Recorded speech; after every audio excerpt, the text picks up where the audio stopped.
everybody is warahmatullahi happy. wabarakatuh. Good afternoon. Good afternoon. Okay, is Ibu Triana right now in here? Not around. Okay. Is Ibu Setiana, our beloved secretary, right now here?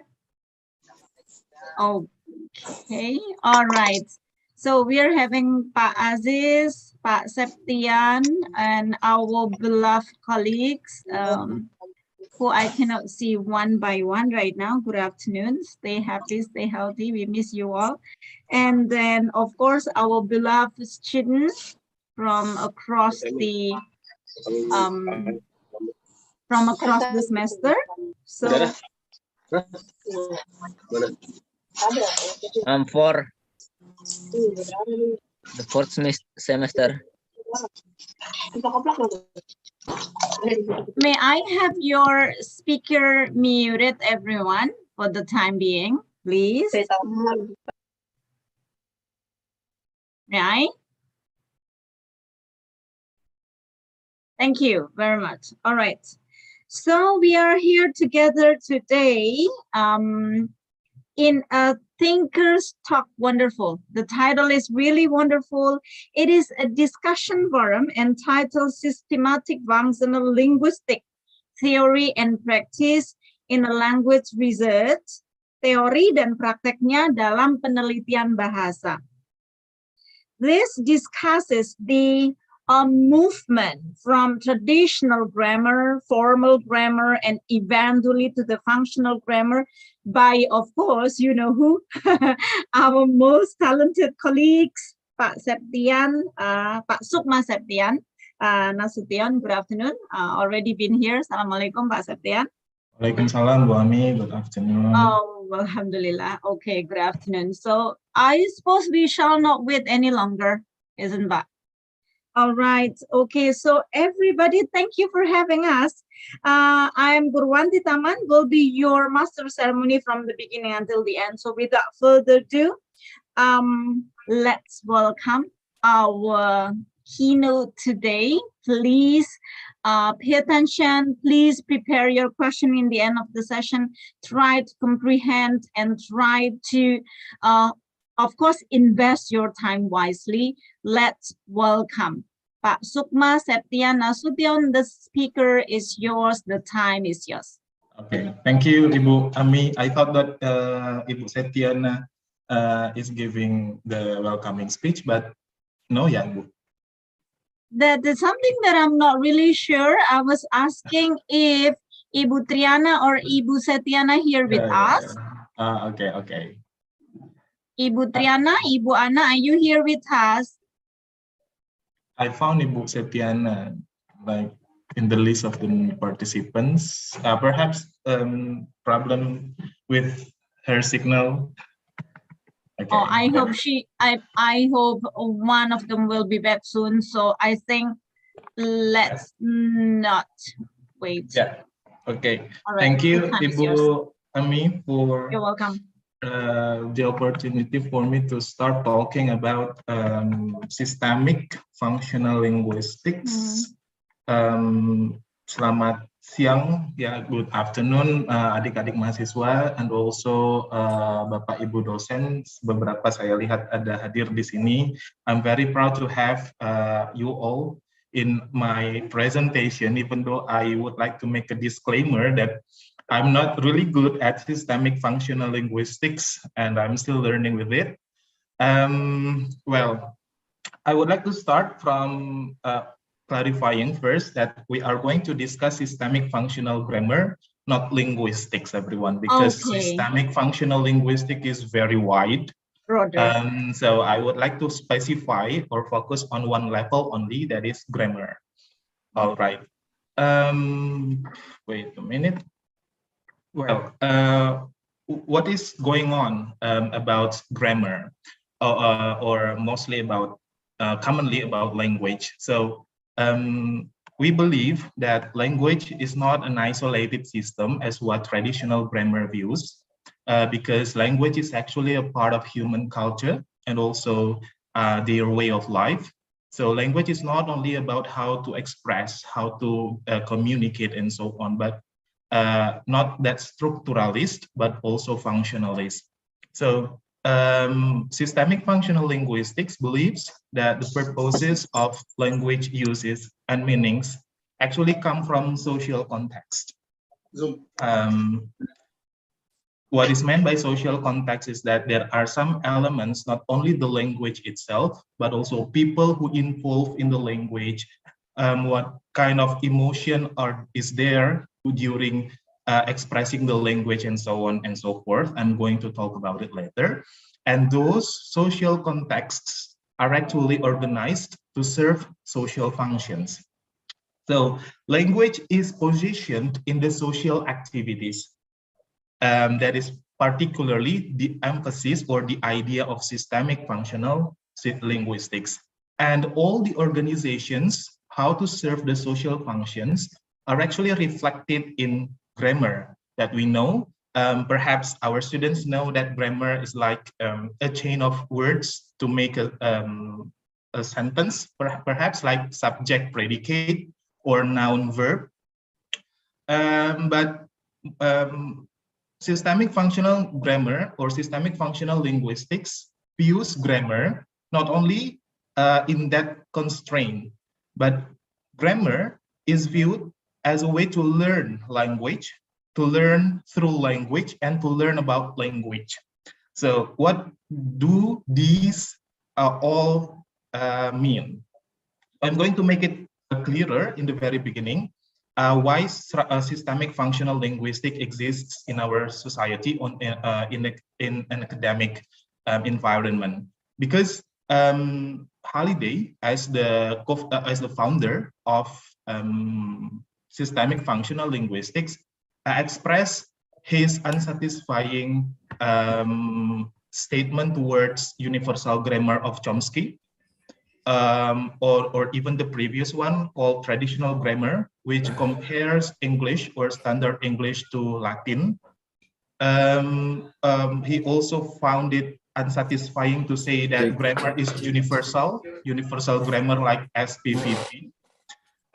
So he proposed that grammar is actually not only to describe word classes, and also to describe the structure of individual sentences. But grammar is actually involved in text and their context. So a sentence cannot stand alone because they involved in a text. And the text itself is not able to be understood without a context. So it is quite functional and comprehensive to understand systemic functional linguistics in the very beginning. So here it is. Perhaps in formal grammar, we say Andy kicked the ball as Andy as a subject. Sorry, that is mistyping, I guess. Kick as a predicate and the ball as a noun phrase. It also, subject, predicate, and object. Yeah, Andy kicked the ball. Subject, predicate, object. Quite so isolated. Andy kicked the ball in traditional grammar is understood as Andy as a noun, word class, yeah, kick as a verb, and the ball as a noun phrase.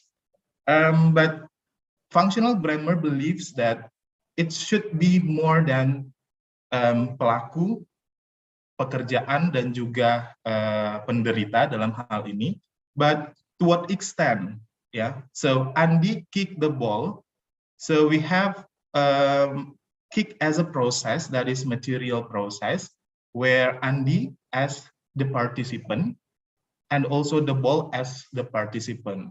But because it belongs to material process, later I'm going to talk about it too. So Andy is an actor.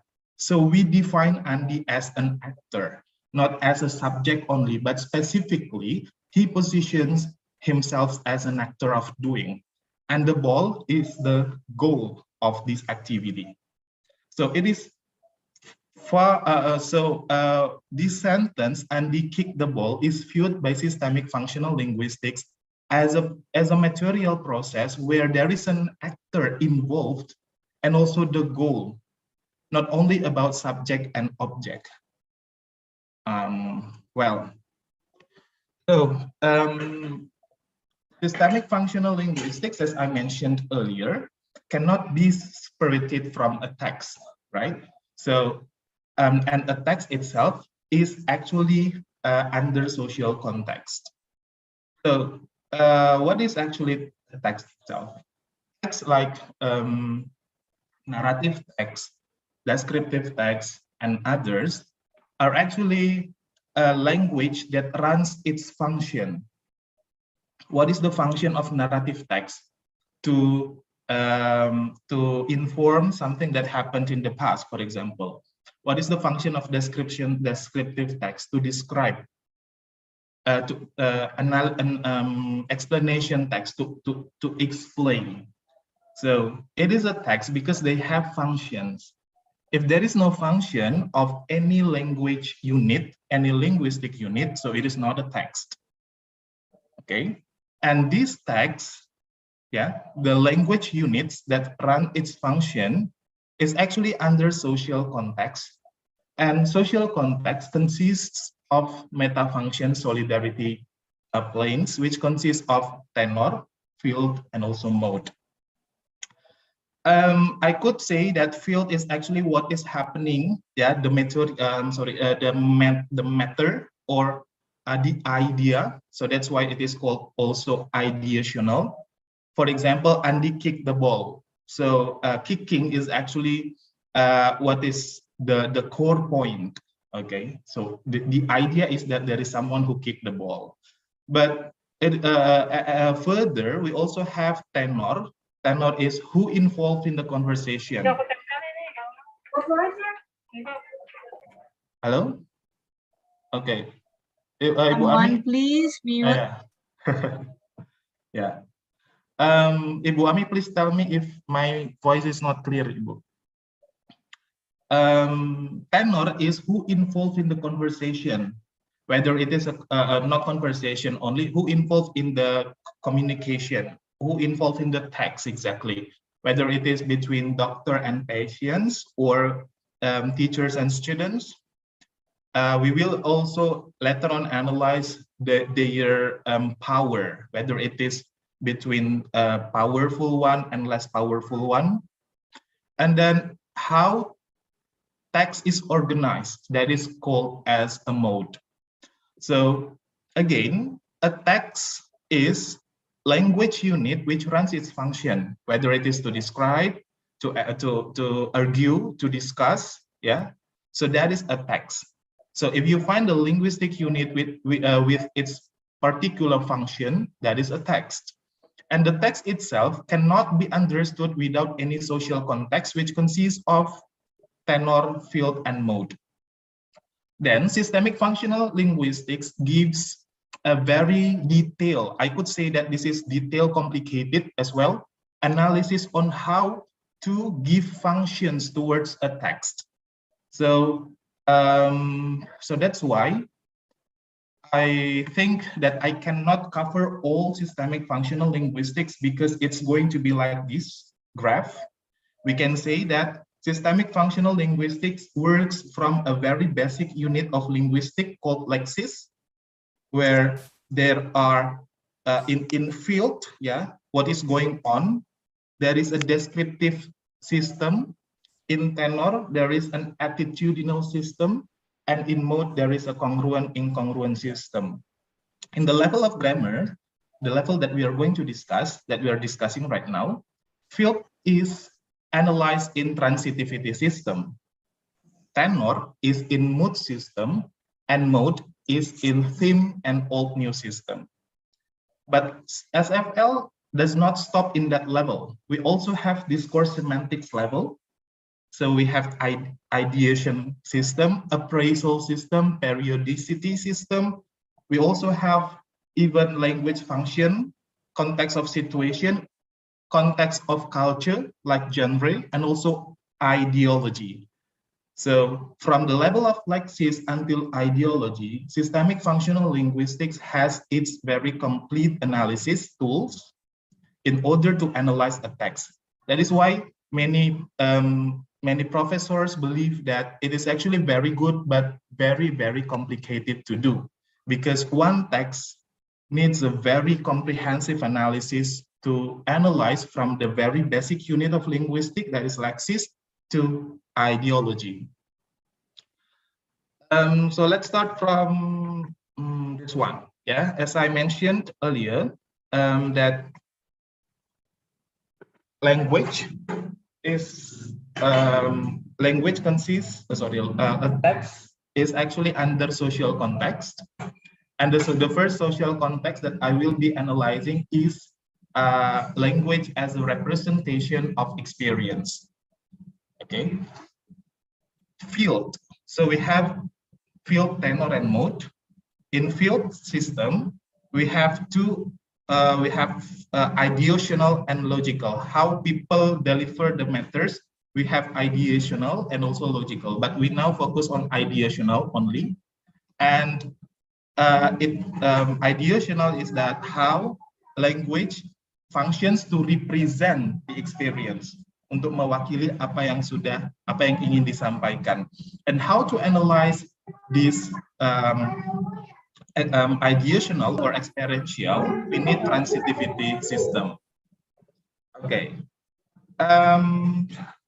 So it is quite complicated. I need you to please everyone, yeah, to focus on these presentations. So clause as a representation of experience means that clause is used to represent what we are going to deliver. Okay, so basically this experiential system consists, or transitivity system consists of three constituents. They are process, or the event happening realized in verbal groups, participants who involved, yeah, in the conversation realized in nominal groups, okay, and circumstance. So just focus on process, participants, and circumstance. Okay, now in English, there are 6 types of processes. They are material process, mental process, verbal process, behavioral process, relational process, and existential process. So how to analyze a single clause to we start from the process, everyone. We have process, participants, and prepositions, right? I'm sorry. My daughter is okay. Okay, so we start with what types of process the clause has. Okay, so the first one is material process. What is meant by material process? It is a process of doing involving physical action. So there are 2 types of material process. Okay, they are happening and doing. Happening material process is characterized by the absence of goal. Okay, for example, Andi kicked the ball. Ball is goal. So Andi kicked a ball, not happening material, but doing material, because there is a goal. Participants in material process are actor, goal, beneficiary, and range. So here is the example of analysis. Okay, so the sentence, the clause is, the pizza is being booked by John. So to determine whether it belongs to material process, mental process, verbal, behavioral, and so on, we need to know the types of process itself. Okay, in traditional grammar, it is known with the predicate. So the pizza is being cooked by John, the predicate or the process is being cooked. Okay, because is being cooked is an activity of doing, so it is material process.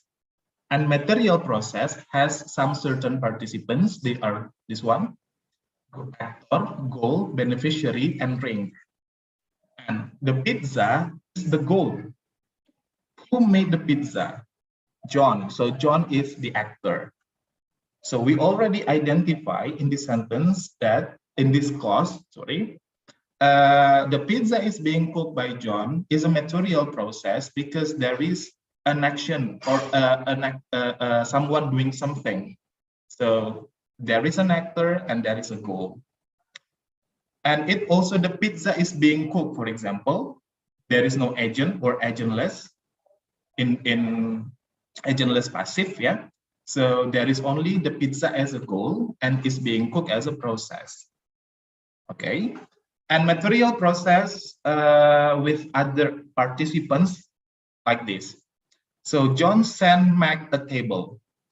Which one is the process or predicate? It is sent. Okay, because sent is an action. It belongs to doing, not happening. So the participant is John, called as an actor. John sent Mac. Mac becomes a recipient. And what was sent? A table. So this is a table is a goal. The same case also happens to John sent a table to Mac. So just different position, Mac a table to Mac. But the participant's identification remains the same, that a table is a goal and to Mac is recipient, perhaps recipient. In traditional grammar, we have object one, object two. Yeah. Okay.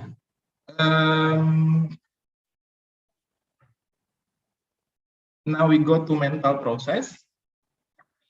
A mental process means a process that involves sensing, okay, like perceiving, okay, perception, cognition, and affection. So processes in perceptions are like perceiving, see, okay, perceive, see, notice, observe, feel, smell, taste, hear, etc. Cognition means like assume, believe, conclude, consider, discover, doubt, etc. Affection, okay, affection like enjoy, relish, regret, like, fear, dread, favor, love, prefer, etc. And those processes belong to mental process with sensor and phenomenon as the participants. The examples, John likes pizza. Likes belongs to, what is it? Affection, right? So John is a mental process. So John is not an actor. He is a sensor. So we have different terms. In traditional or in universal grammar, John remains as a subject, right? But in systemic functional grammar, when we say that John as a subject, it is too general. What is the function of John in this sentence, in this clause? That becomes the point. So John likes pizza is not an actor, but a sensor. And pizza is a phenomenon, not a goal. Why? Because the process likes is a mental process, not a material process. Okay. Now, how to differentiate, how to differ mental process from material process? We can use this one, testing them.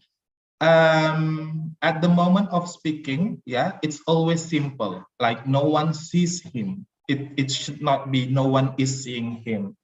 Okay. And mental process is a bidirectional process. Like I fear that man, we can also convert into that man frightens me. I like it. It pleases me. I don't understand. It puzzles me. Okay. And other verbs like grieve. Okay. Sorry. Other processes like grieve, sadden, believe, convince, forget, escape, recall, remind. And mental process, another characteristic is that it does not work with a question, what did he do? Like, what did he do? He liked that man. It doesn't work, right? So that is mental process with sensor and phenomenon as the participant. Now we go to verbal process. It is a process of saying, of course, like John asked him a question. So ask, told, said belongs to verbal process, okay, oral one. So the participants that involved in this type of process are sayer, verbiage, and receiver. In John told them a story, for example, told is a verbal process. So John is not an actor, John is not a censor, but John is a sayer. Okay, them here is not a goal, it's not a phenomenon, but it's a receiver. Okay, and a story, a question that he is sick are verbiage. Okay, the content of what they say, what the sayer says. I hope you're not confusing yourself with this, because it is really indeed complicated, but interesting, I hope. Yeah. Now we have behavioral process. Behavioral process is the process of behaving. Like, it is not a doing, but it is a behaving. There are two types. They are verbal behavior and mental behavior. So we have mental process and we have mental behavior process. Okay, so verbal behavior like talk, chat, converse, speak, call, discuss, abuse, flatter, etc. With participants, behavior, receiver, and verbiage. But mental behavior like look at, watch. So it sounds like mental process, right? Like watch, listen to, but no, it is because the participant is doing it himself. So looking at, look at, watch, listen, experience, survey, smile, laugh, cry, memorize, concentrate, mediate, etc. They are all mental behavior. Okay, an easy click to differentiate between mental process and mental behavior is that this mental behavior can be in progressive form, like looking at, watching, listening to, experiencing, surveying, and so on. And the participants that include to mental behavior are behavior and phenomenon. So quite the same as mental, yeah, mental process. So take a look at the example. John talked to her about the past. So talk is a behavioral process. So John is a behavior. John in this text, in this clause, is understood as a behavior, not a goal, not a censor, not a sayer, but a behavior. To her is a receiver, not a goal, yeah, not a phenomenon. Okay, about the text is a verbiage, the content. What was being talked by John? He looked at the carving. This is mental process, look at, okay? There is an activity of sensing, but the participant is doing something himself. So it is mental behavior, not mental process. So he looked at the carving. Look at is a mental process, so the participant must be behavior and phenomenon. So the carving is not receiver, but it is a phenomenon. I think we can imagine he looked at a phenomenon. He looked at the carving. So the carving in this case is a phenomenon. So here it is, yeah. It has behavioral from mental in order to be able to distinguish them. Behavioral can be present in present. Mental is only in present. Like he's mediating in behavioral, but mental he thinks so, not he is thinking so. Okay, and directionality, behavioral is one way, like she loved. Okay, but mental can be bidirectional or two ways, like she likes it, become it pleases her. About phenomenality, behavioral process has no phenomena, like has no phenomenon. He mediated. He believes he can do it is a phenomenon. Okay, and behavioral works with verbal dua, like what is he doing? He's mediating, but what he's doing, he's seeing in mental doesn't work. Okay, another type of process is called relational process. So as a clause can make a relational process. So there are two types of process, a relational process. They are attributive and identifying. Attributive relational process is a process of giving attribute to a thing. Yeah, with participants, carrier, and the attribute. While the types of, there are also still types of attributives. They are appearance, phase, and measure. The examples of the process of appearance are be, ism, are, seem, appear, sound, look, taste, smell, feel, etc. Phase like become, remain, turn, grow, run, come, keep, stay, etc. And measure is like weight, cost, measure, number. Take a look at the examples. He is at home. So this is the process because there is a relationship between he and at home. So it is a relational process. Okay. And then the participant, he is a carrier. And then at home is the attribute. Okay. Like it costs 5,000 rupiahs. So the costs itself is a relational process that it is given an attribute of 5,000 rupiahs. So it is a carrier and 5,000 rupiahs is an attribute. Okay. And we also have the here like he has a piano. So has is a process with that he has as a carrier and piano as an attribute. Okay, so a piano is an attribute to the carrier he. Okay, another example of another type of relational process is identifying relational process. It is a process of giving a value to a thing. Okay, giving a value, like you're wonderful. Okay, he's a teacher, so he is a teacher. A teacher is the value. Okay, so the participants involved in this identifying relational process is token and value. The types are ism, are, was, were, been, or simply known as be. Equality like equal, add up to, make, come out, as, add, amount, to translate, render, etc. Signification like signify, expound, code, encode, express, realize, spell, write, transcribe, read, mean, denote, connote, define, call, name.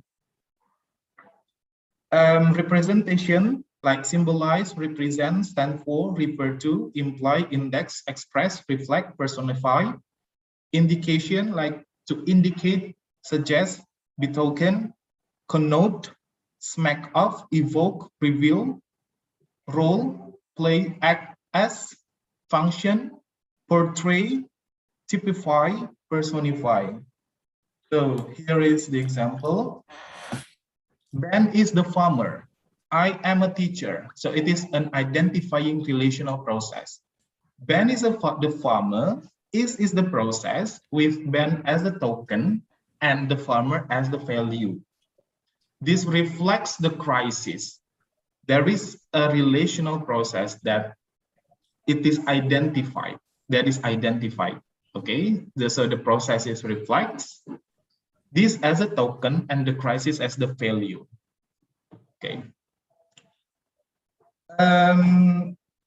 Another type of process is existential process. It is quite the same as relational process, but existential process is to state that something or someone exists. Okay, not a relation between a token and a value. Okay, but it is between existence and circumstance. A process in existential process is meant as a process of projecting that something exists. Okay, for example, there is a book on the table. So is can be existential too, can be relational, but in this case it functions. Okay, so that's why it is systemic functional grammar, because we see all the clause with the function. There is a book on the table is here functions to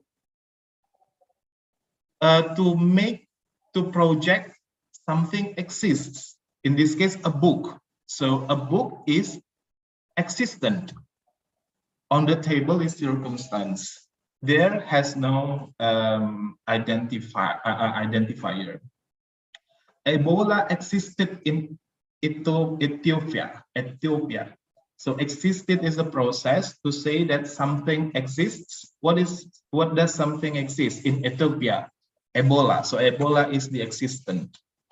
Okay, where does it happen or occur in Ethiopia? So it is a circumstance, easily identified as adverb of place in traditional grammar.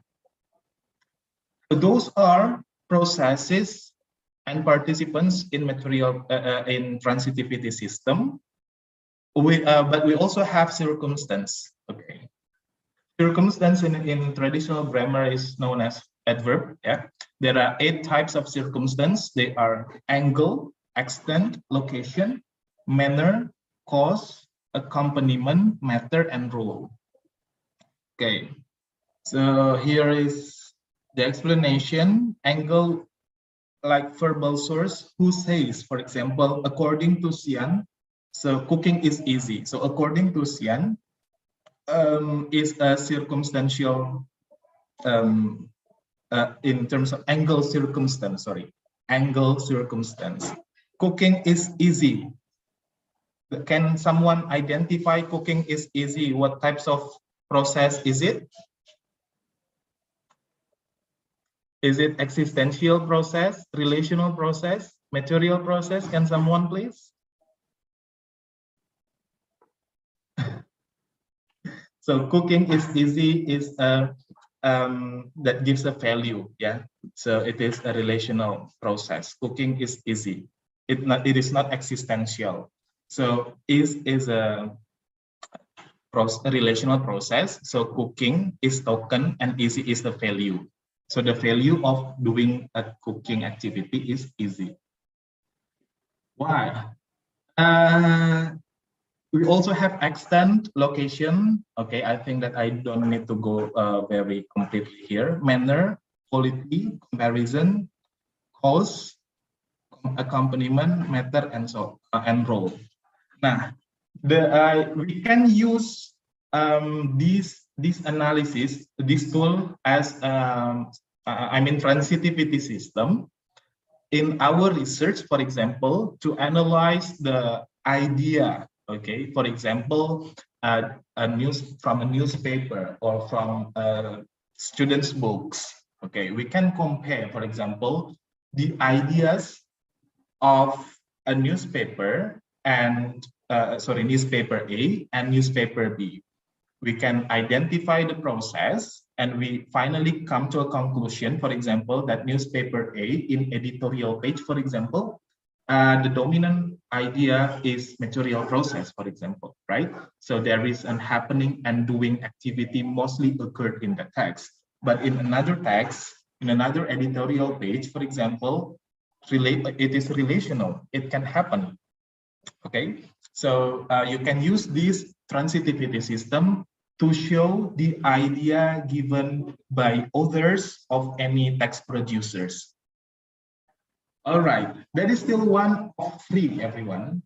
So the second one is language as exchange. How many more minutes do I have? Okay. So language as exchange of experience is also called as a tenor. So who involved, not who involved, what is the relations of interpersonal, okay? Interpersonal relations, I mean, which can be analyzed by using mood system. Okay. Clause as an exchange of experience refers to construe social reality and realize interpersonal meaning, which aims to explore closed resources for participating in exchanges. Okay. What is meant by exchange here is also able to be understood as a speech function. We have to give and to demand, to give information, to demand information, to give goods and to demand goods. And they are all analyzed by mood system. So in interpersonal relations or mood system, a clause can be identified as follows. There is a major clause and minor clause. Minor, I think that the previous examples that I gave to you are all major clause. Minor clause can be found like in a subtitle of any newspaper, which have no predicator. So they are all minor clause. And there is no any specific analysis to that. In major predicator, there are two types. They are indicative and imperative. Indicative consists of subject and finite, while imperative consists of predicator, complement, and adjunct. Not adjective, but adjunct. Okay. Indicative, it consists of two types, whether it is declarative or interrogative. If it is declarative, so it is subject finite. If it is interrogative, it is finite subject.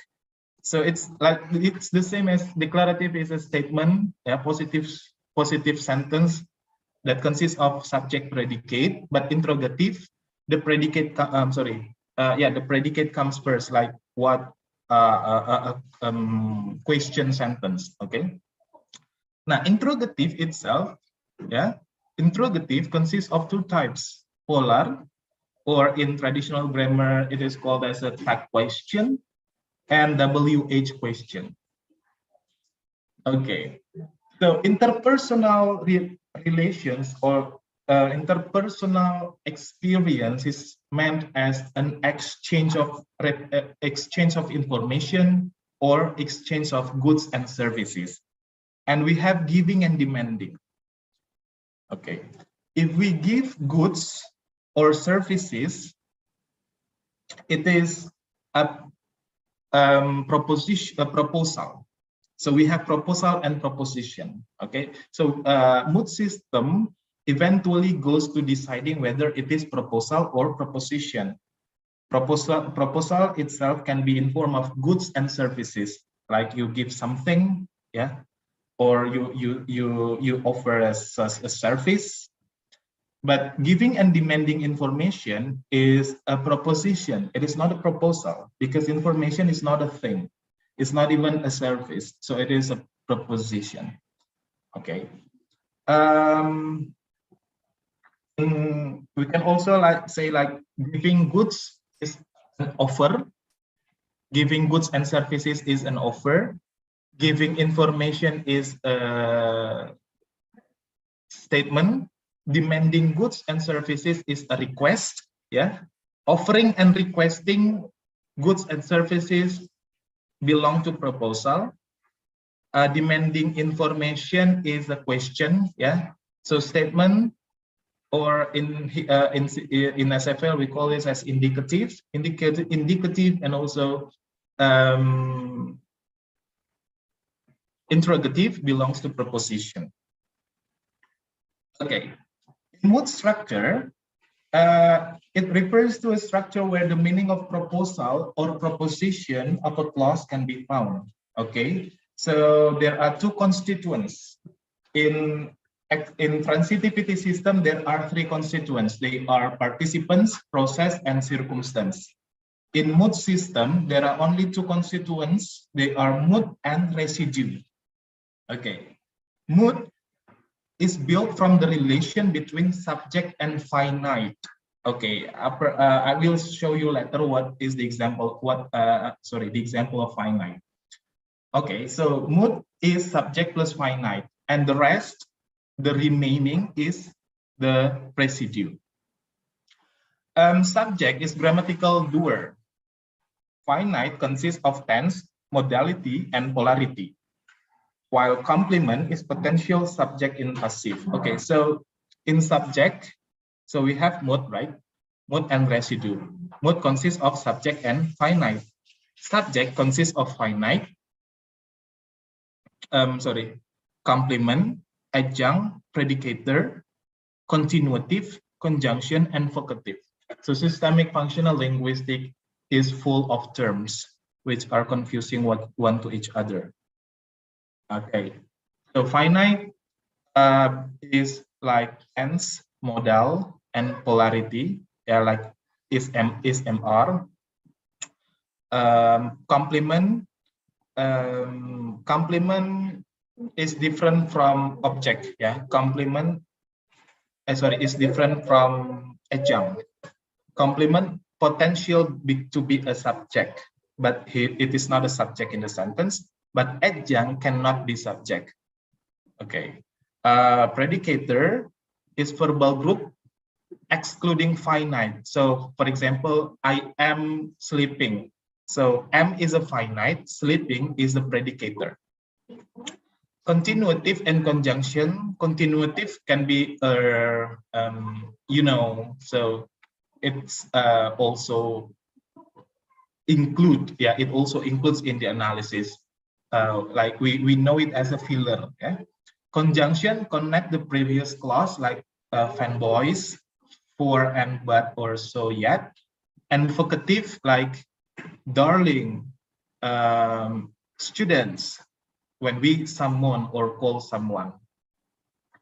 So here is the example of the analysis. We sang a song. So interpersonal analysis or mood system analyze this sentence not as a process participants, but what is the content. So we sang a song actually consists of mood and residue. Residue is the core idea. Okay, is the core is the core exchange. Sorry, not idea. Is the core exchange of the clause. So we sang a song consists of we did sing a song, right? So did sing. Did is a finite. So that's why sang consists of two parts, finite and also predicator. But actually, what is meant by finite in sang is actually did, while predicator is sing, and a song is a complement. Okay, if we see this, we sang a song. So here is, we need to remember this one. It belongs to indicative, okay, not imperative, because it is not an imperative sentence, subject plus finite. And also it is declarative, not interrogative. And we sang a song is giving information. So it is not giving goods or service. So it is proposition. So how to analyze this clause? It is indicative, declarative, and proposition. But take a look at the next almost similar sentence. We will sing this song for you. Okay. Now, we will sing this song for you. The exchange of experience in this one is not a proposition. It is a proposal, because it is an offer of service, not offering information. We sang a song means that there is an offering of information. So it is called proposition. But we will sing this song for you. It offers a service. So it is not a proposition, it is a proposal. Okay.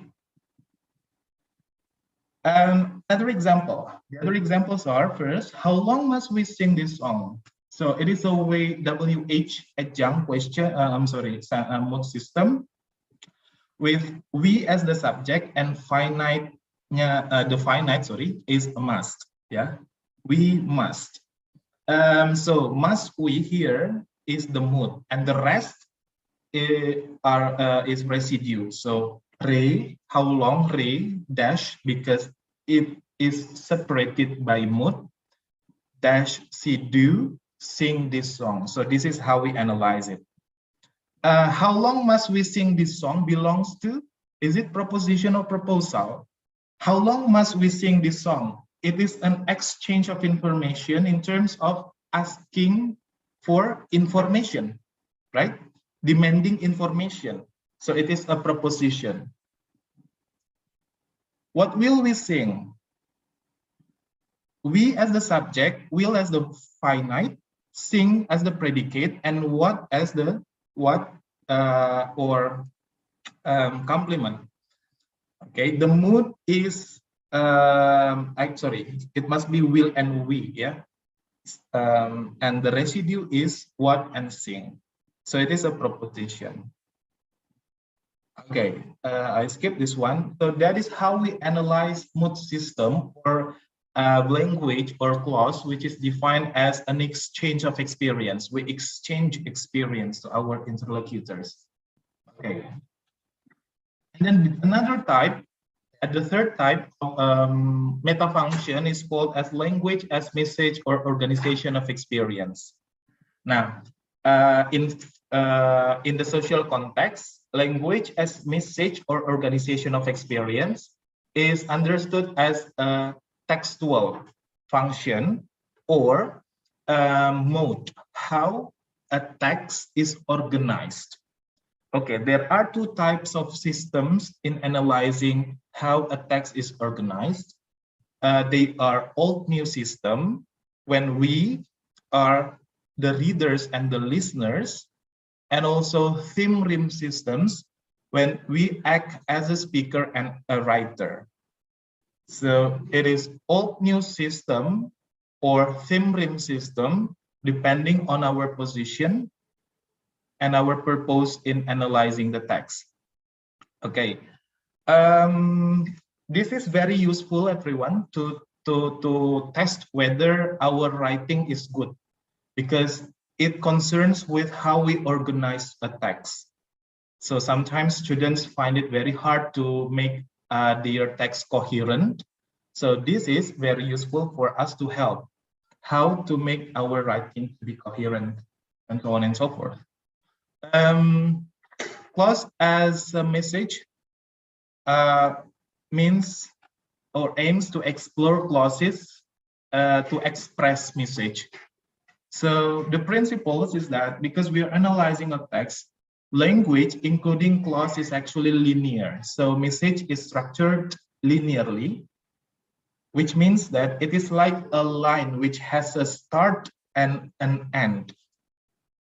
Okay, so we are analyzing a text from the beginning to the end to come to a conclusion whether the theme rim or the old-new analysis quality of a text organized by the writers or the speakers are able to be understood or not. Okay, so in old-new system, it is expected that, so the message is expected to be structured from known to unknown. So we as a listeners or as a reader, we expect that the information that or the message that we accept can be understood from something that we already know or basic knowledge to something that we haven't known. And message is structured from old information to new information. The example is like this. My uncle visited me last week. As a listener or as a leader, we will understand that to whom it refers to whom my uncle refers to. Like, okay, we already know this, so it is old information. So that someone visited him last week is something new that we haven't known. So like, oh, your uncle, I know your uncle, but I don't know that he visited you last week. So an activity of visiting, sorry?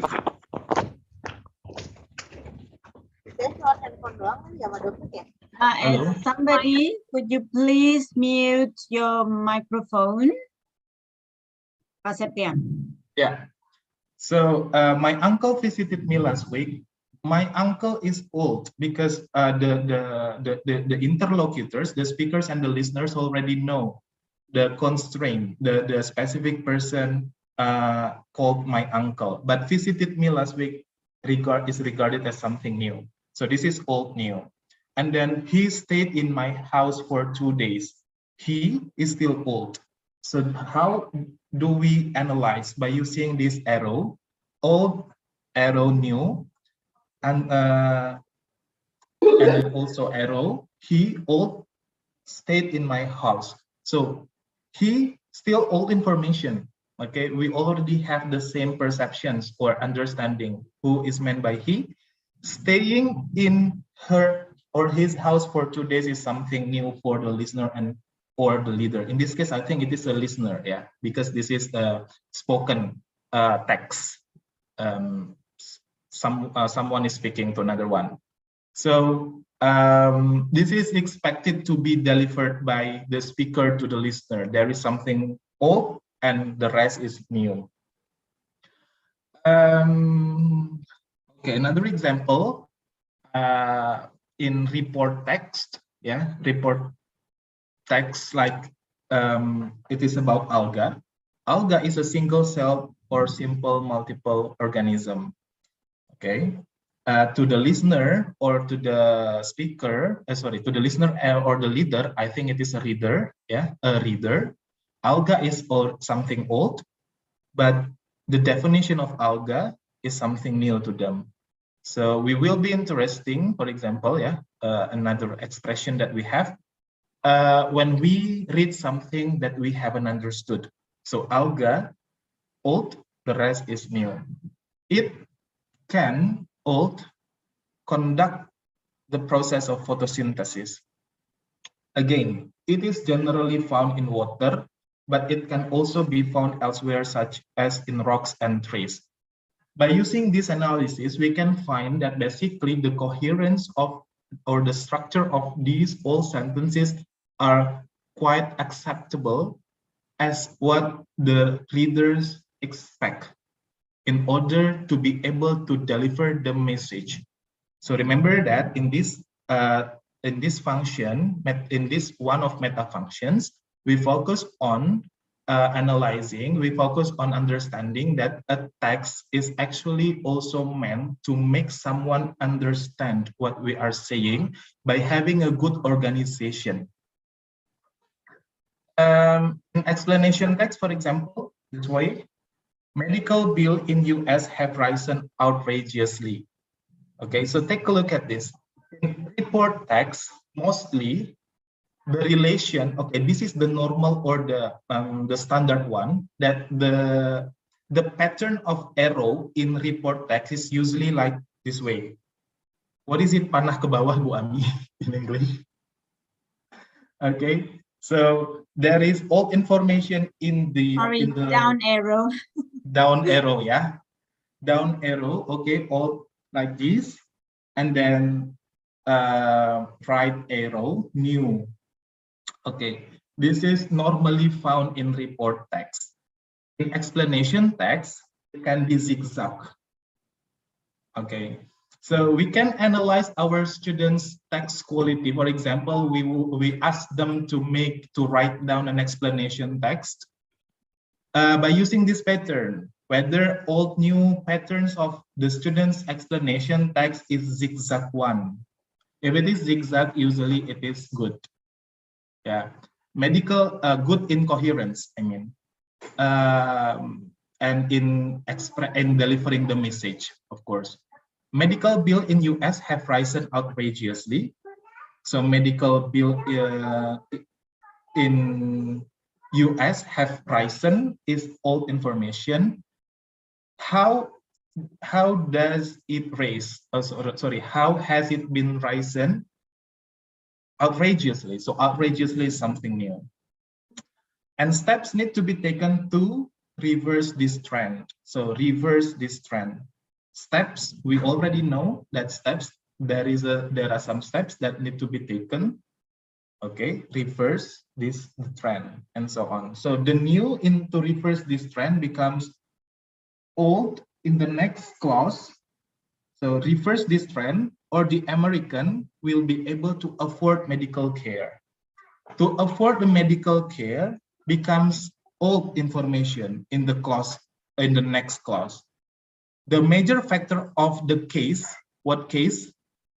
Being able to afford medical care has been the dramatic increase of hospital services.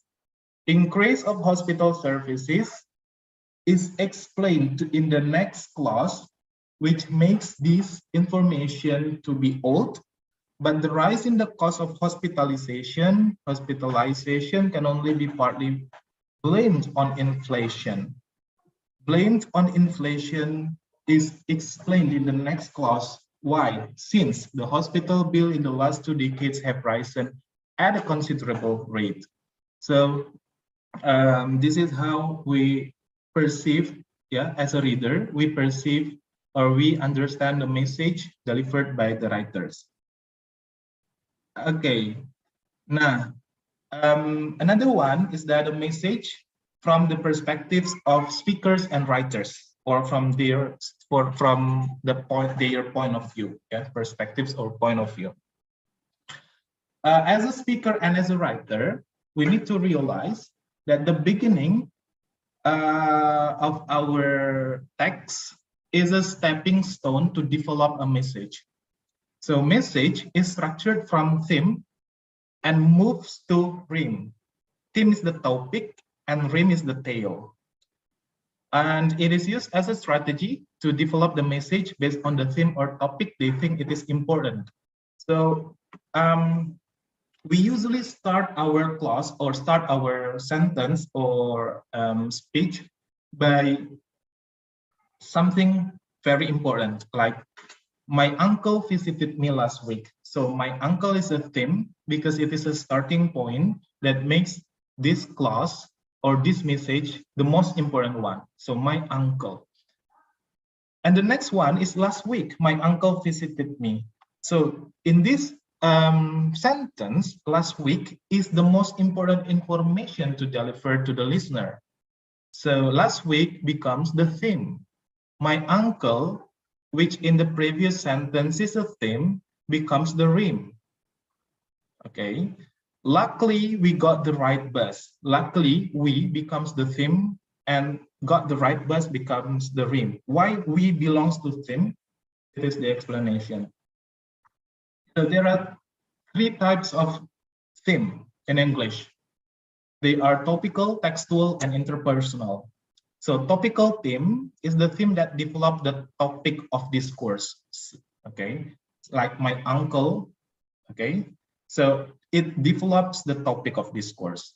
While textual theme is used to connect the previous clause, like conjunction, yeah, conjunctive expressions like but. Okay, interpersonal theme is used to interact and transact socially. So take a look at this. Topical theme. So we have three types of themes: topical, interpersonal, topical, textual, and interpersonal. And topical theme has two types. They are unmarked and marked. Unmarked means umumnya, ya, yang tidak ditandai itu kan artinya tidak ditandai itu artinya biasa saja, ya, sudah umum. Tetapi kalau marked jarang terjadi, biasanya begitu, ya. For example, the unmarked topical theme is the typical theme in English clauses that are usually started with subject, while the marked one is other than subjects like complement, adjunct, okay, or predicator. So adjunct is different from complement. Adjunct cannot be subject, but complement is potential to be subject. Okay, that is the term in SFL. So my uncle visited me last week. My uncle is a theme and it is topical, unmarked, because commonly a theme or a starting point starts with a subject. But last week becomes a marked theme because it is something quite rare happening. Okay, next, textual theme. Textual theme aims to connect logically the first and second clause, mostly in the forms of conjunctions, and also continuative, yeah, conjunctions like fanboys and also subordinators in traditional grammar, and also continuative like well, you know, okay. I mean, nah, that is textual theme. But he does not understand. Okay. Here the theme is but and he. So textual theme cannot stand alone. It still needs topical theme. So the theme in this clause is but and he as the starting point of the message. And the type of the theme is textual topical. The rest doesn't understand is the rhyme. He did it. Is the theme, and he is the theme. we were as a textual theme and he as a topical theme, while did it is a rhyme. The last type is interpersonal theme, which aims to realize the interpersonal meaning of the theme. Interpersonal theme is realized in vocative. Remember that vocative is to someone, to call someone. Transactional interpersonal, giving and demanding information and goods and services theme is realized in finite and WH. Like, John, will you be the chairman? So John, will you is the theme. Be the chairman is the rhyme. How to analyze this theme? So this theme consists of John as the interpersonal because it is vocative. John, darling, okay? Will, it is interpersonal, and you, topical. So in this sentence or in this clause, there are three themes, or there are three starting points: interpersonal theme, John and Will, yeah, interpersonal, and also topical theme. Okay, there are two types of theme in this way.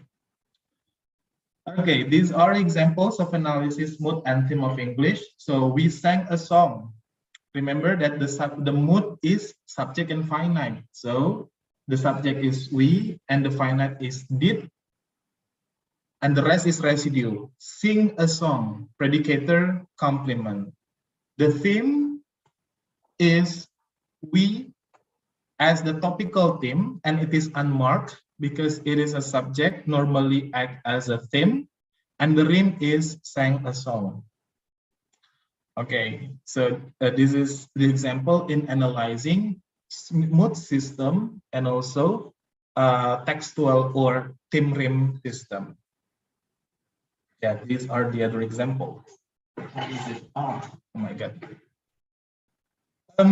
Thank you, everyone. But actually, we still have one. Yeah, this way, I just would like to know you to know that yes. Before I close this presentation, we realized that text is not only presented in one clause as all the examples that I gave previously. So this is how we analyze a text comprehensively. We need to understand that a clause has a major and minor, where major clause has simple, simplex, and complex. And where it is simplex, it is easy, univariate analysis. But if it is complex, so we go again. So all what we have discussed just now, Bapak, Ibu, and all students, are univariate analysis, which means an analysis to only one clause. We don't go to the whole text, which consists of a lot of clauses, which belongs to complex clause. If it is complex clause, so we need to analyze it again, the logical meaning between the or interclauses, like whether it is interdependence or logico-semantics. So in interdependence, we will know about hypotactic and paratactic. In English, in traditional grammar, we know it with compound sentence, complex sentence. Compound is paratactic, complex is hypotactic, and then we will analyze hypotactic with 1, 2, 3, 4, and so on. But hypotactic with alpha, beta, gamma, delta, until omega. And if it is logico-semantic relation, we will go with projection and expansion. Projection consists of locution. In English, in traditional English, we say it with a direct sentence, yeah. Direct, indirect, and expansion, whether it is elaboration, extension, or enhancements, with its analysis with equal to, plus, and multiply. Okay, so we will. I think that this is the way to analyze. Yeah. If we analyze the text, it's going to be like this. So she is clever, alpha beta relation. Okay. they were thought to be the best and so on and so forth, there will be alpha, beta, gamma, delta relations depending on how long or how many clauses are there in the text. Well, I think that would be all for my presentation. I think I give it back to Ibu Ami.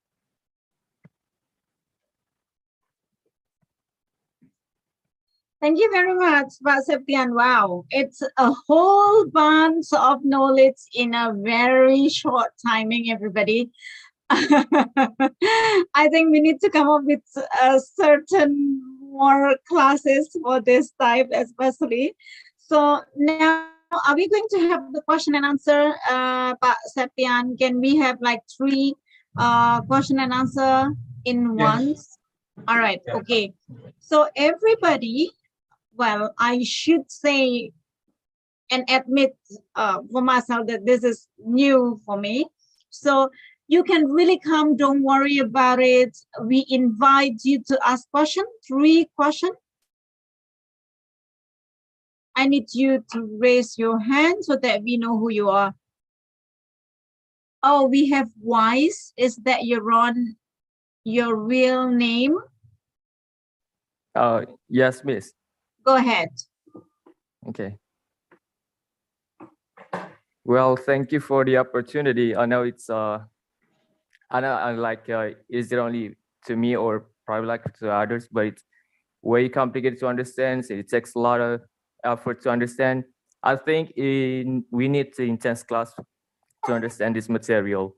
Yeah. And my questions would be probably like a little bit out of curiosity. The first question would be like, I'll be really appreciate if somebody or probably like Pak Nasution can answer my questions, because like this is the out of curiosity question. So is the functional grammar necessary to learn for students or maybe high school curriculum? I basically have 3 points, but I would love to go for first one. All right. Okay. So that you decide that's all your question for this time. I basically have 3. That was the first one, and the second is this: the functional grammar only functions to. Let's. Okay, go with the first. Okay. I'm sorry. Thank you, Pak Wais. I think this is a very good question. Is SFL also able to be learned for high school students? Yeah, not? probably like a for curriculum. Yeah, in the curriculum. Thank you. The materials that I give is the conceptualization, which is addressed for scholars, for those who are interested in linguistics, particularly in systemic functional linguistics, which is not supposed to be given to students because they are going to be very confused with all the terms. Okay, even traditional.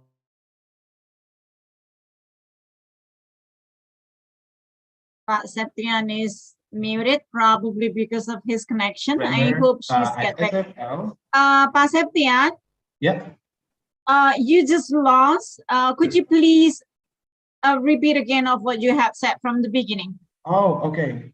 Yeah. So systemic functional linguistics is actually designed to help people analyze a text. So in this occasion, this aim is not very important to be given to students, particularly high school students, but the implementation or the pedagogical implementation of systemic functional linguistics can be found in genre-based approach. So when we teach genre-based approach, we actually insert this meta-function analysis to the students with simplifying or with simplifications, like in modeling step, for example, where we also give them a grammar analysis. We actually give them transitivity system, mood system, and also TIMRIM or audio, but the terms are not given to them. So we don't give this SFL for high schools, only for scholars who are interested to analyze in depth towards a text part-wise. That would be really Very much. handy answers. So are we going to your second answer, second question, Wise, or should we move to the next one? I'm wondering if anyone else raising their hand anyway. Could we continue to your next one, Wise? Oh, yeah, sure. Well, I forgot to introduce myself. I'm sorry for that. My name is Wais Alkarni. I'm from the Pamula University. I'm the 8th semester. And as far as I know, I probably have learned this one in Scratch back in 5th semester. And it really carries me back. But it was like the only Scratch material. We didn't went in complex class. So my second question would be like, is the functional grammar should be implemented in English course or school, English course only? Is it possible to learn for, probably like instead of learning this traditional or formal grammar, is it possible for the English learners, like probably like the students to learn the functional grammar? Yes, sir. Yeah, okay. Not necessarily, I guess, because with all these systemic functional grammar systems in analyzing, it is actually best given to researchers. When they would like to research a text and then to give evaluation towards a text, so many text students enjoy, or so many with all newspapers that exist in our society. So we in SFL believe that we can give contributions to give evaluations, to give our analysis towards the all the case that happened. So it is not supposed to be learned by students, but to be used by those who already understand to analyze many cases. Yeah. So thank you very much. So I would conclude that the functional grammar is only used to analyze conducted by researchers or the writer. But if students are interested also, they can learn it. There are a lot of functions in learning systemic functional linguistics. One of them is, of course, to see language not as a constraint like traditional grammar has. But they also will learn about a lot of terms which are very useful for them to improve their vocabulary as well. And for senior students, I also think that this SFL is applicable to be used for a tool to analyze text. So we already have so many studies about analyzing a text, but rarely do I find my students use systemic functional linguistics like transitivity, mood system, or TIMRIM, or all new systems to analyze a text, because they actually have their own function, like transitivity to determine, to know, to reveal the ideas, mood system to know how is the exchange of information occurring, and then TIMRIM or alt new, how a text is organized. So my students, all of you, senior students, you can also use this framework to conduct an analysis towards a text. The analysis will be very deep. Yeah, I can say that the analysis is very, very deep analysis. Yeah, but the result is valid and can be brought into your thesis defense. So why don't you challenge yourself using this? Wow. Thank you, Wise, for the questions. Is there any more? Thank you for the answers, sir. Yeah, thank you, Wise. I'm actually waiting for more participants to ask questions. I'm still waiting for you, everybody. Could you please raise your hand to help me identify?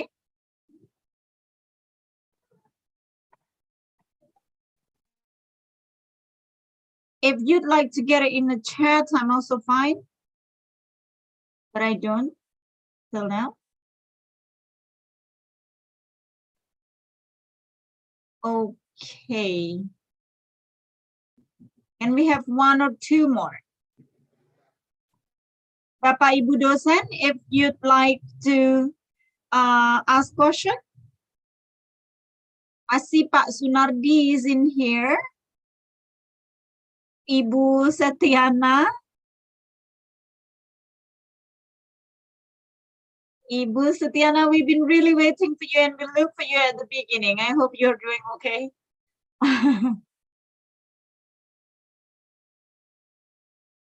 Are you aiming to talk, Ibu? You are muted. Pak Sunardi, you are muted too.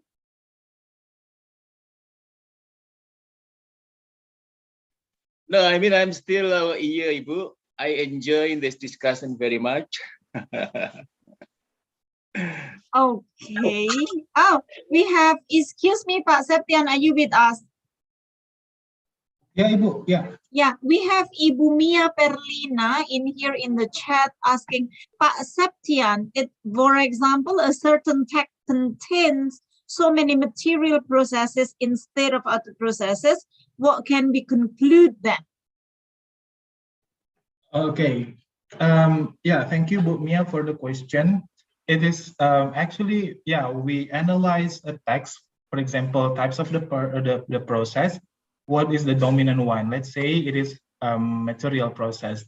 So basically, we would like to, it is important to also know that a text is a language that runs its function, but a text itself is actually under social context. So the social context itself, actually tenor, mode, and field, is underpinned by cultural context, which is also realized by genre. Yeah. So how to actually understand genre the best? It is of course by knowing the communicative purpose of the text.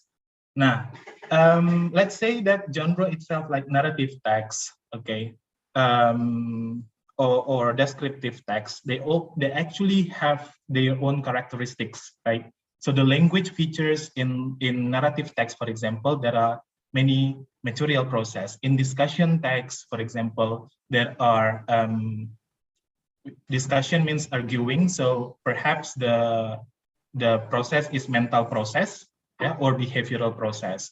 Now, the idea of identifying these types of texts is to actually justify whether these texts have its language features properly with the communicative purposes. So if the text has functions, for example, to inform, mostly what kinds of process should be there. Now, if it is not that dominant one to be expected to exist in the text, there must be something not really suitable with the language features commonly. So systemic functional language sees that a text is already set very well in the cultural context or in the genre one. So we would like to justify whether the communicative purpose is suitable or not with identifying the process, the types of process itself. So I hope that it answers your question. Wonderful, thank you so much. We are having the next question. This one is taken from YouTube, everybody. The question is, could you explain further what metafunction mean in systematic functional grammar? Is there the difference between transitivity in traditional grammar and in systematic functional grammar? Okay. Yeah. Mental, ya, Ibu. Mental process. Ya. This is meta. Method. Yeah, meta function mean in systematic functional grammar. What is the difference between transitivity in traditional grammar and in systematic functional grammar? Oh, okay, good. Thank you for the question. First of all, it is not systematic, but it is systemic. Systemic means that there is a relation between one and the others. That is why when we would like to analyze a word, we also, to analyze a grammar, we can also analyze the lower levels. So it is systemic as a whole. They are chained. So text is chaining one to each other.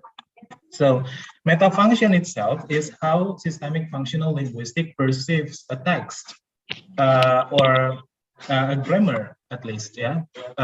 SFL believes that grammar is not only seen from the structural point of view, like subject and predicate. So one clause has its own meta functions, has its transitivity system, has its mode system, and also has its theme rim and old new systems. So in analyzing a clause, we can go with these all three analysis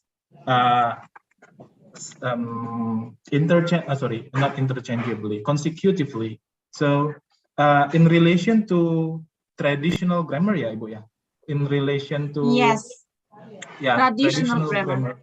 So basically, if it is traditional grammar, there is no the grammar, the clause is supposed to be isolated.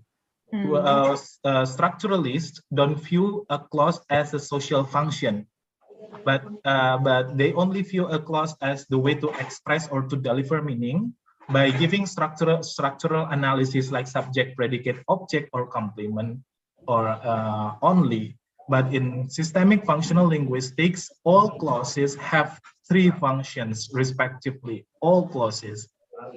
I hope it answers. Yeah. In relation to you did totally. All right. So how long do we have more time? I think can everybody, if you have one or two questions, will be really okay. I couldn't find it here in the chat, but if someone you are in a raised hand, for example, we will be all right. Ibu Setiana, Pak Sunardi, if you are with us, please welcome. So, Pak Setian, is it okay if I ask you a question? Yeah, Ibu. Sure. Well, I actually referred to Wise question saying that is it possible or is it applicable in the junior high school curriculum, for example, which you mentioned that might not be necessary yet, as the function of this is more into those people who are interested in analyzing this on one hand. On the other, I remember your presentation saying that by knowing this, by discovering this, people would or should have been able in generating idea in a deep, thorough, meaningful context. So what if this one can be a media in building the student ability in expressing themselves to eventually be able to produce such thorough, deep, contextual message, and that's become necessary for them to be introduced into this? Yeah, Ibu. It actually is a concern of education practitioners, especially English educators, how to include systemic functional linguistics principles in education, especially in junior and senior high schools. However, with all the terms that SFL has, this Halidean has, it is quite impossible to do. To directly give them understanding towards these principles, meta function, transitivity, appraisal, and so on. So the way they include it is by using general-based approach. And also actually in curriculum 2013, yeah, in curriculum 2013, we have kognisi, afeksi, psikomotorik, right? Now, actually, if we, I don't know with other subjects, yeah, if, we can actually realize that cognition is actually transitivity system. Okay, affection is interpersonal or mood system, and psychomotoric is textual system. So, for example, in English, our students are expected to perform writing, right? So it is a kind of psychomotoric activities. Now, textual, theme rim, and also old new perspectives can be brought into that. Perhaps when we are still junior high school, we know about tema rema in bahasa. It actually comes from systemic functional linguistics too, but not all the terms like topical, textual, interpersonal are introduced to them. but the Got it. main functions or the general one, the general principle is given.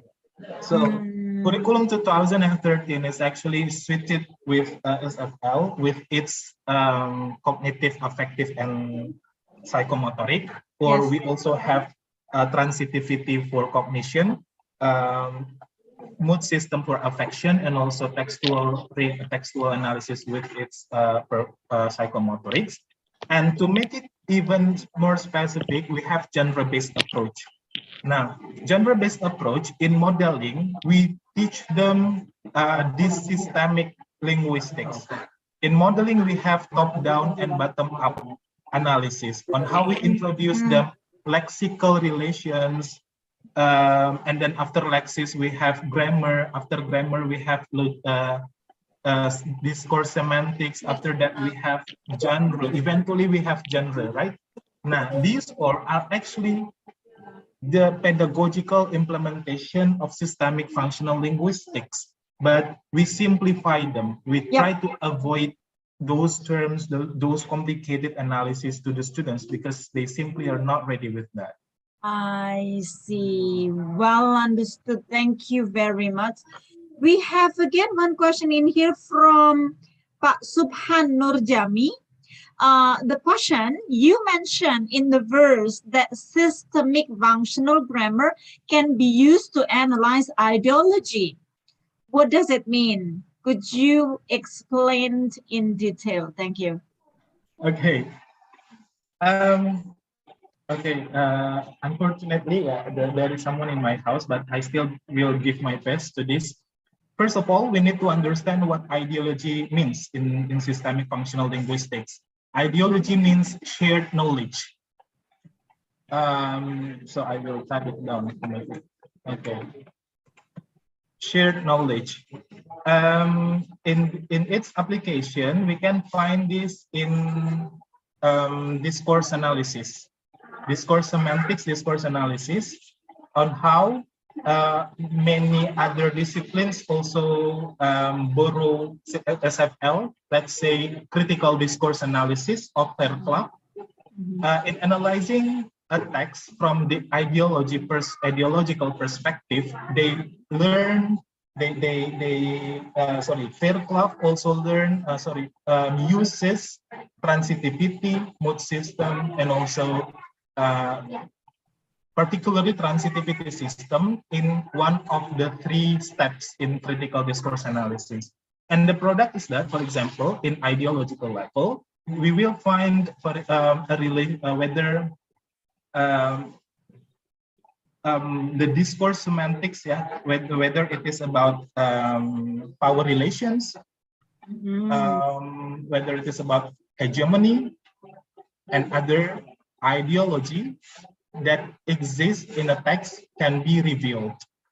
So ideology, which is meant by this SFL level as the top layer, is a shared knowledge in a community or in a certain society. So how to realize it? We can find it in discourse analysis, in many studies on discourse analysis or critical discourse analysis on how to analyze power relations, hegemony, and so on and so forth. So you are saying that this ideology in shared knowledge is being shared very subtle, using a certain word which eventually leads into a certain ideas. Yes, true.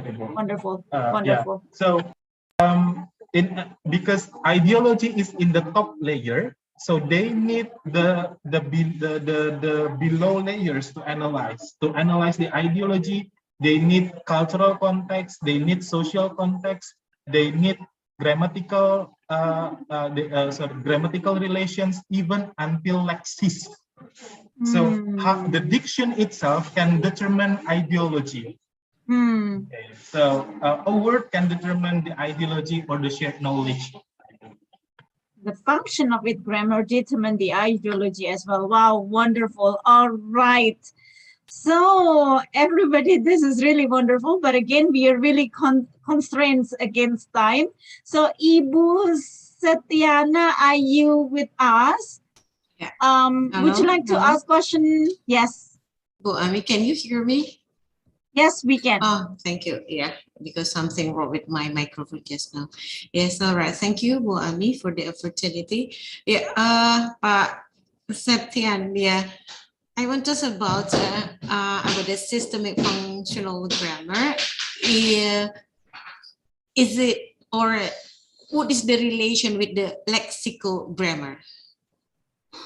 Because I have read about the lexical grammar and then systemic functional grammar. Okay, Ibu. Lexical grammar, yeah. Lexical grammar. Lexical grammar. Yeah, okay. lexical grammar. So lexical grammar, perhaps I would like to show you this one, Ibu, to make it easier to understand.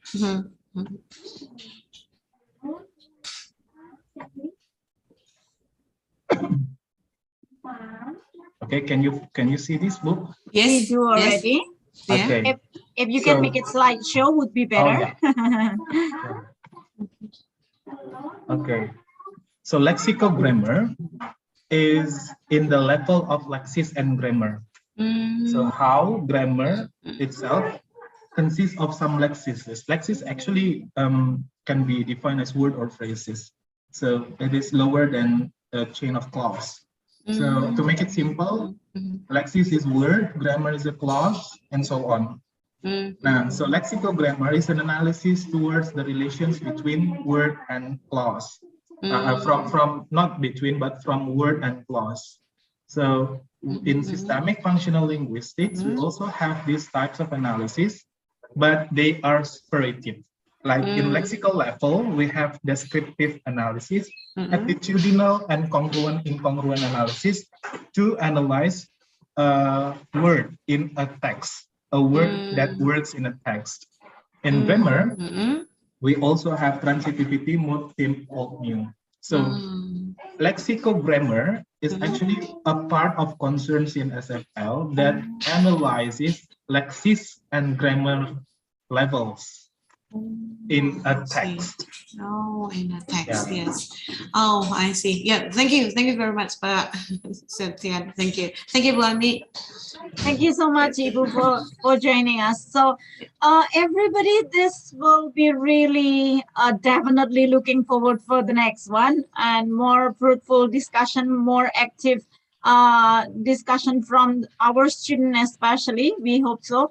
But again, due to the time constraint, let's all give us a big applause to Pak Septian, or you can have the on the reaction, everybody, you can have your clap, clap, clap, or you get slump.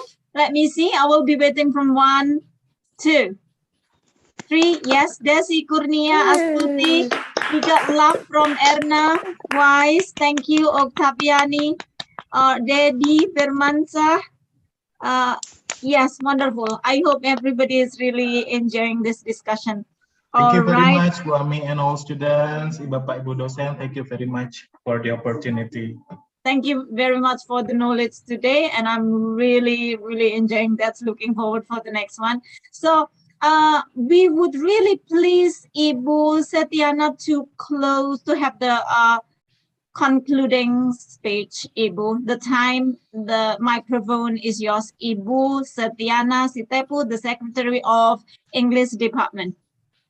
Yes, all right. Thank you very much, Ibu Ami. Yeah, actually, our head of department, Ibu Triana, yeah, should join us, but because she has another, she has another. I mean, another room to join with another with other structural, and then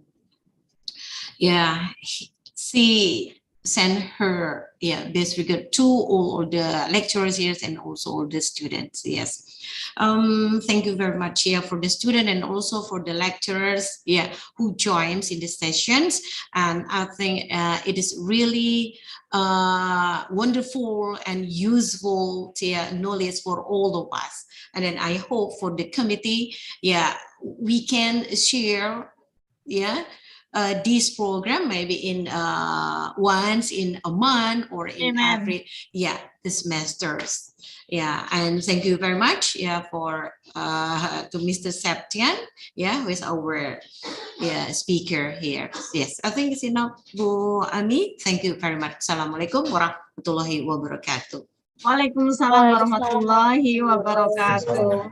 All right. So, yeah, again, one more time, I'd like to say thank you on behalf of the English department for the program, Pak Septian, for the speaker, for our beloved student here, of course, for our lecturers, colleagues, lecturers who have been with us today. So we hope we'll see again in a very soon near future. So that's for today. We are off. Thank you for having us. Wassalamualaikum warahmatullahi wabarakatuh. Stay healthy, stay happy. Waalaikumsalam warahmatullahi Waalaikumsalam wabarakatuh. warahmatullahi wabarakatuh. Thank you, man. Waalaikumsalam warahmatullahi wabarakatuh. Thank you, ma'am. Everybody.